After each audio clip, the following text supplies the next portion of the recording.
I know that you're very capable teachers. I just wanted to make sure that we all knew how to do report cards. It's been a little bit, and just to make sure that you're clicking through everything. So first thing I'm going to do is click on Markbook. And then I'm actually going to select the martini glass or the filter menu right up here and just make sure it's on this year's classes. Sometimes if you just click on it from the other one, it won't go to the right place. So just click on this year's classes. I'm going to click on here, not the blue link. So I'm going to put that box in there and click on scores.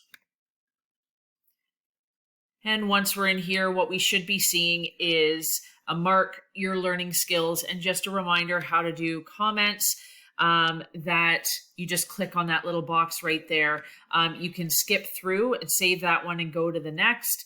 And we haven't been instructed quite yet that there's anything else that we had to include, but I just wanted to remind you of the document that Angie sent us that I'll include in this email about the types of comments that we need to include in there.